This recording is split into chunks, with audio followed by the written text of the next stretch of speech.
Hello friends, ഇന്ന് നമ്മളുടെ video ഒരു ജിഞ്ചർ ഗാർലിക് പേസ്റ്റ് വീട്ടിൽ തന്നെ സിമ്പിളായിട്ട് ചെയ്തിട്ട് എങ്ങനെ കൂടുതൽ നാൾ സ്റ്റോർ ചെയ്യാൻ പറ്റും എന്നുള്ളതിനെ പറ്റിയാണ്. ഇവിടെ ഞാൻ ഇഞ്ചി കുറച്ച് കൂടുതൽ എടുത്തിട്ടുണ്ട്. അതിനെ കമ്പയർ ചെയ്താൽ വെളുത്തുള്ളി കുറച്ച് കുറവാണ്. അപ്പം ഇവിടെ കാണുന്ന പോലെ ഒരു 4-5 വലിയ കഷ്ണം ഇഞ്ചിയും ഒരു 20 to 30 ചെറിയ അല്ലി വെളുത്തുള്ളിയാണ് കേട്ടോ എടുത്തിരിക്കുന്നത്. അപ്പം നമ്മളിത് തൊലിയൊക്കെ കളഞ്ഞിട്ട് നല്ലതുപോലെ വാഷ് ചെയ്തിട്ട് നല്ല ഉണക്കിയെടുക്കണം. അതാണ് അതിൻ്റെ മെയിൻ. നമ്മൾ ഉപയോഗിക്കുന്ന ജാറും അതുപോലെ തുടച്ച് അതിൽ വെള്ളത്തിൻ്റെ അംശം തീരെ ഉണ്ടാവാൻ പാടില്ല.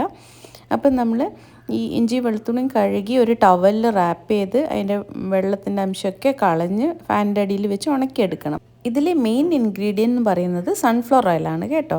അപ്പം നമ്മൾ ഈ ഇഞ്ചി കഷ്ണങ്ങൾ ഇങ്ങനെ എടുത്തിട്ട് ഞാൻ ഇതിന് ഇങ്ങനെ ചെറിയ ചെറിയ കട്ടിട്ട് എടുക്കുക ചെയ്യുക. അപ്പോൾ എന്താണെന്ന് വെച്ചാൽ ഇത് ഒരു ചതച്ച രൂപത്തിൽ നമുക്ക് കിട്ടും. നമ്മൾ പീസ് ആക്കുന്നതിന് പകരം അതിൽ ചെറിയ ഇങ്ങനെ കട്ടിട്ട് കൊടുക്കും. ഇതുപോലെ ഇരിക്കും.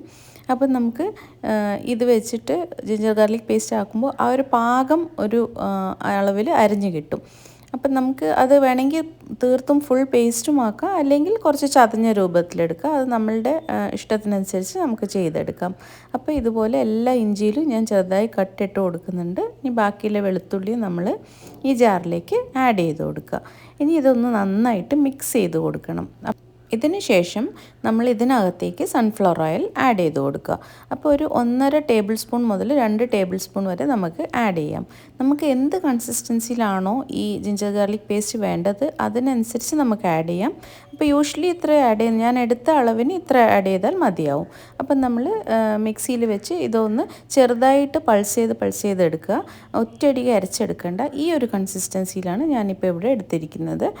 ഇനി ഉണങ്ങിയ ഒരു ഗ്ലാസ് ജാറിലേക്ക് ഇത് ട്രാൻസ്ഫർ ചെയ്യുക.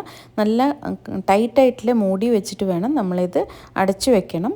എന്നിട്ട് ഫ്രിഡ്ജിൽ നമ്മൾ സ്റ്റോർ ചെയ്താൽ നമുക്ക് 1 മുതൽ 2 മാസം വരെ കേടാവാതെ ഇത് സൂക്ഷിക്കാം. അപ്പോൾ എല്ലാവരും ട്രൈ ചെയ്ത് നോക്കണം. എന്നിട്ട് കമൻസിലൂടെ എനിക്ക് അറിയിക്കണം. താങ്ക്